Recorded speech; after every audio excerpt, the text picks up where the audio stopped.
Gimana kalau gue bilang bahwa Hosokuhaki di One Piece itu real? Karena jenderal yang satu ini, dia berhasil ngalahin satu pasukan sendirian. Ini dia The Full Tale of Power, hukum kelima, pentingnya menjaga reputasi. Jadi nggak perlu berlama-lama lagi, langsung aja kita masuk ke story-nya Sang Naga Tidur.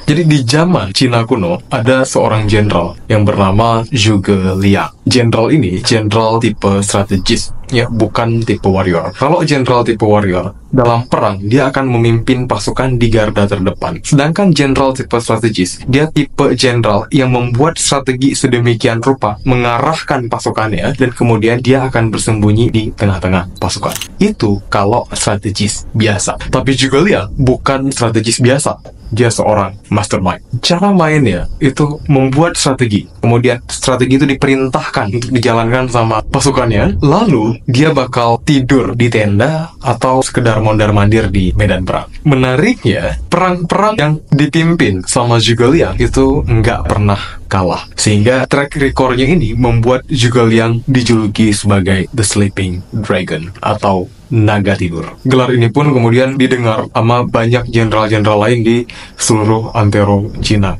Hingga suatu hari ketika kerajaan yang Zhuge Liang ini melakukan ekspedisi untuk merebut kerajaan Wei, sesuatu yang menarik terjadi. Nah, jadi saat itu Zhuge Liang membawa satu pasukannya untuk mengakuisisi kerajaan Wei, ya, untuk mengambil alih kerajaan Wei. Nah, begitu mereka sampai dalam wilayah Wei, seperti perang di zaman dulu, jadi mereka bikin tenda dulu, nyiapin tempat makan dan lain sebagainya. So mereka persiapan di situ. Naasnya, kedatangan Zhuge Liang bersama pasukannya itu diketahui sama pihak kerajaan Wei. Akhirnya kerajaan Wei ngirim satu armada besar untuk mengusir pasukannya Zhuge Liang dari wilayah Wei. Nah, jenderal yang dikirim sama kerajaan Wei itu bernama Sima Yi. Nah, begitu pasukan Sima Yi datang ingin menyerbu Zhuge Liang yang baru aja sampai di daerah Wei, seorang informan dari pasukannya Zhuge Liang itu udah ngeliat serangan itu dari jauh.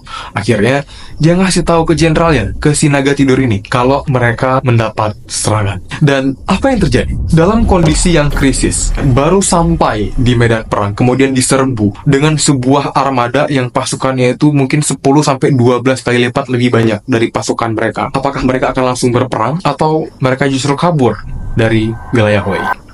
Enggak, dua-duanya. Yang dilakuin sama Zhuge Liang justru sebaliknya. Dia memerintahkan semua pasukan untuk ngumpet dalam tenda. Jadi nggak boleh ada satu orang pun dari pasukannya Zhuge Liang yang boleh mondar-mandir. Nggak boleh ada satu orang pun yang boleh kelihatan di luar tenda. Semuanya harus ngumpet di dalam tenda. Dan di saat itu, Zhuge Liang membuka armornya. Dia buka armor, dia buka helm perangnya, dia taruh pedangnya, dan dia naik ke atas sebuah bukit dengan membawa kecapi dan berpakaian seperti biksu. Apa yang dilakuin Zhuge Liang di situ?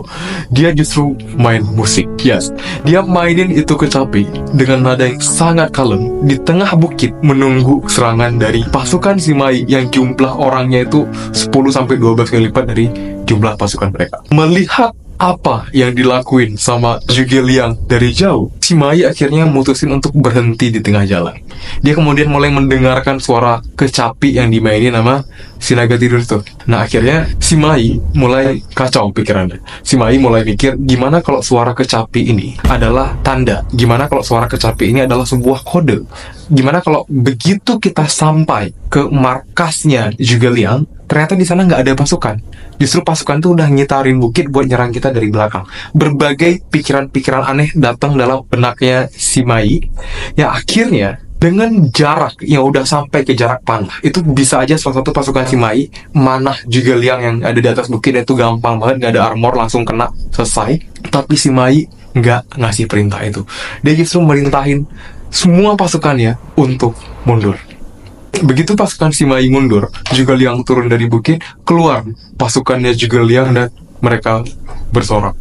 Mereka ngerasa bangga bahwa jenderal yang selama ini mereka ikuti ternyata sekuat ini, reputasinya itu segila ini. Karena kalau di kerajaan zaman dulu ya, seorang jenderal itu dikasih beberapa prajurit, semakin tinggi pangkat ya, maka jumlah orang yang akan masuk ke pasukan itu akan semakin banyak. Nah, jadi makin banyak orang yang dikasih nama raja untuk dipimpin sama si jenderal tersebut. Jadi semakin tinggi pangkat, makin banyak anggota lah. Seperti itu kasarnya.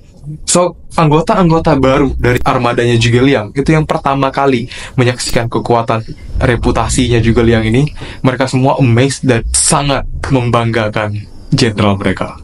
Akhirnya beberapa hari kemudian perang yang sesungguhnya itu pecah, dimana bentrokan antara pasukan Zhuge Liang dengan pasukan Sima Yi yang dari kerajaan Wei tadi bentrok. Dan dalam peperangan itu Sima Yi memerintahkan prajuritnya untuk buka jalan. Jadi Sima Yi itu mau prajuritnya bukan nyerang, tapi justru maju untuk buka jalan biar dia bisa duel langsung dengan Zhuge Liang. Kenapa? Karena dia muak banget dengan permainan manipulasi, permainan psikologis yang dimainin sama si naga tidur itu. So, Sima Yi dia somehow punya dendam tersembunyi. Kayak ini orang mainnya manipulatif banget, ini gue bantai dari dekat nih. Nah, seperti itulah lebih kurang emosi yang dialamin sama si Sima Yi. Akhirnya bentrokan antara dua jenderal pun terjadi, dan apa yang kemudian terjadi adalah Zhuge Liang kalah. Tapi menariknya, Zhuge Liang justru selamat. Dia kalah dan selamat.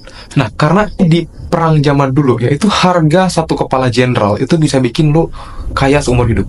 Tapi di sini Sima Yi yang udah berhasil ngalahin Zhuge Liang, dia nggak menggal si Raja Tidur itu. Dia justru ngebiarin pasukannya Zhuge Liang ngebawa jenderalnya mundur dari medan perang. Dia nggak menggal kepala Zhuge Liang. Kenapa? Karena reputasi. Di sini Zhuge Liang nggak sekedar bisa ngedapatin respect, nggak sekedar bisa ngedapatin rasa hormat dari pasukannya sendiri, tapi dia juga bisa mendapatkan respect, rasa hormat dari lawannya, dari kerajaan Wei. Sebagai sosok jenderal yang dikenal seantero Cina, Zhuge Liang berhasil ngasih lihat ke kita bagaimana reputasi itu bahkan bisa menjaga dia sampai akhir hayatnya. Nah, akhirnya gak lama setelah peperangan itu terjadi, Zhuge Liang pun akhirnya meninggal dunia, bukan dalam perang tapi karena sakit. Dari story ini kita belajar bahwa reputasi itu penting, karena membangun reputasi itu lebih mudah daripada menjaga reputasi itu sendiri. Contohnya apa? Contohnya, skandal yang terjadi sama Richard Nixon di tahun 1972. So, di tahun 1972, Richard Nixon itu ngalamin sebuah skandal yang disebut dengan The Watergate Skandal. Tapi sebelum itu, kita perlu tahu dikit ya tentang siapa itu Richard Nixon. Richard Nixon adalah orang yang mengumumin tentang duit riba ke dunia ini. Jadi di tahun 1971, orang yang mengumumin bahwa Amerika tidak akan lagi menciptakan uang dengan backup emas adalah Richard Nixon. Jadi setahun kemudian, di tahun 1972, Nixon juga membuka hubungan diplomatis antara Amerika dengan Cina. Udah reputasi dia udah sangat oke lah.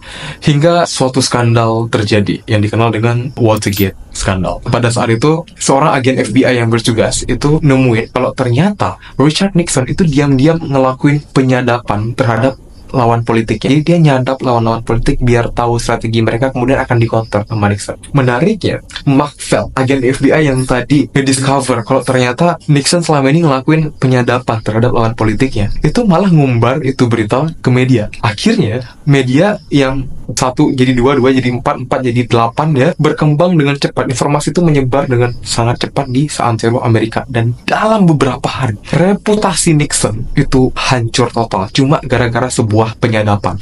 Sebuah penyadapan terhadap lawan politik membuat orang-orang lupa bahwa ini orang adalah seorang penemu duit riba, ya, orang yang mengumumkan setidaknya tentang duit riba, seseorang yang membuka jalur diplomasi antara Amerika dan China. Orang lupa hanya gara-gara satu skandal Watergate. Sehingga 2 tahun kemudian, di tahun 1974, dalam 2 tahun itu Nixon berusaha untuk memperbaiki reputasinya, tapi yang terjadi adalah dia gagal dan harus mundur dari presiden US. So, dari sini kita belajar ya bahwa reputasi itu penting, lebih sulit untuk menjaga reputasi ketimbang membangun reputasi itu sendiri. Makanya penting banget untuk kita jadi diri kita sendiri, nge-reveal value kita sendiri. Dan yang paling penting bukan di bagaimana kamu membrand diri kamu sendiri. Yang penting adalah bagaimana kamu menjaga kepercayaan orang lain. So, sekalinya kamu menjadi orang kepercayaan seseorang atau sebuah komunitas, organisasi, maka pertahankan kepercayaan itu, jangan pernah khianati mereka. Dan apapun yang terjadi, be yourself,